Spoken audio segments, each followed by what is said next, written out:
Umagang-umaga pa lang nga dito mga kaibigan, ramdam ko na ang positive vibes ng araw. Kaya nagbisita tayo sa hacienda ni Papa upang maghanap mga kaibigan ng pwedeng iulam ngayong araw. At ito napansin ko meron ng mga pako mga kaibigan. Pwede na itong pitasin. Ang sarap-sarap nito. Very fresh talaga mga kaibigan. Ayan, marami-rami mga kaibigan ang mga tumubong pako dito sa damuhan. Ayun, at pag nakaipon ka na nito mga kaibigan, meron ka ng lulutuin na ulam mga kaibigan. At ito ay uhugasan mo lamang ng mabuti mga kaibigan. At pagkatapos mo hugasan mga kaibigan, pwede na siyang lutuin. Simpleng luto lang mga kaibigan, nilagay sa kumukulong kanin.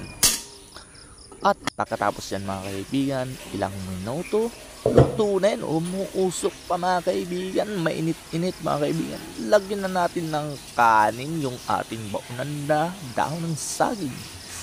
Pwede na siya mga kaibigan, let's go! What's up mga kaibigan? Andito na naman tayo at kakain na naman ng tanghalian as usual mga kaibigan. At napakasarap ng ating baon. Yun. Parang laging kakanin yung ating baon ah. Kakanin style. Yun. Ang sarap. Ang sarap naman sarap. Kasi yan. To. Sino mga hindi sasarap dito? Ang tawag dito sa Bicol, pako. Iwan ko sa ibang lugar oh. Yan, sarap nito mga kaibigan. Parang ano lang siya, yung seafoods, no? Parang seafoods ng mga kaibigan. Ang sarap. Ang sarap. Siyempre, para ma-enhance yung lasa mga kaibigan, lalagyan natin ng matinding pampalasa mga kaibigan. Ang pampalasa mga kaibigan, sili, kalamansi, saka kamatis, tabis yan mga kaibigan. And merong kunting bagoong mga kaibigan ulit. Yan, kunting bagoong mga kaibigan. Enhancer ba? Enhancer. Haluin ng konti. Siyempre unahin natin yung sili. No. Manghang to, labuyo yan.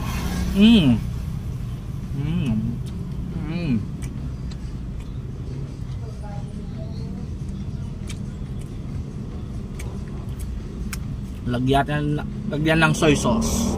Hindi soy sauce pala, tomato sauce. Tomato sauce. Natural tomato sauce.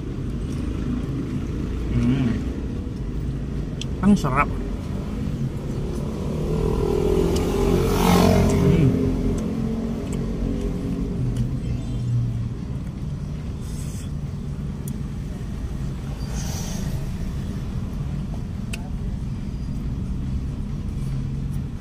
Chili.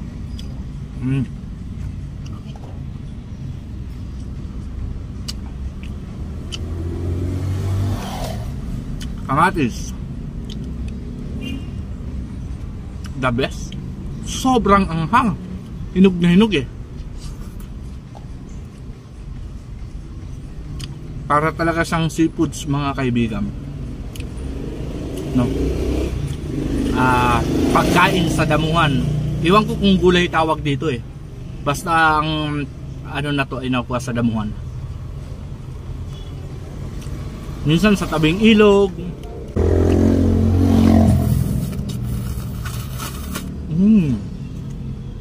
Parang ramen. Tapos yung mga pagkain mo ay ano, galing lang sa paligid mga kaibigan. Mga natural resources ng kapaligiran, no? Di ba?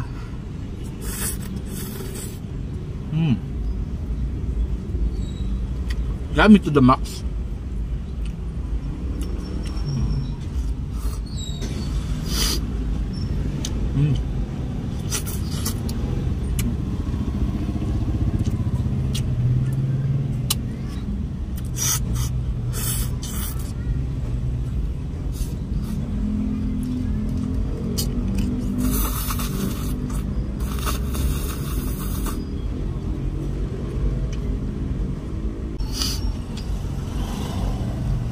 Grabe na anghang mga kaibigan.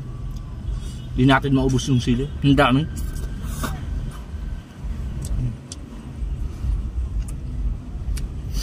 Sobra na anghang na.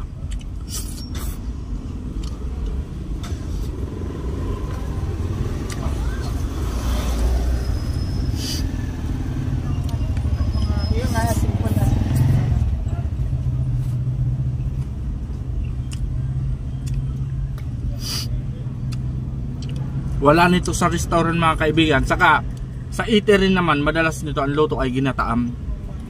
Tayo hindi ginataan mga kaibigan.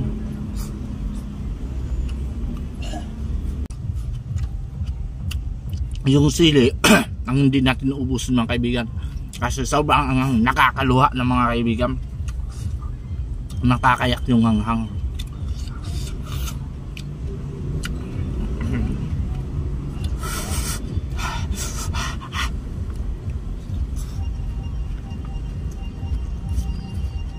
Baboy. Babos pala.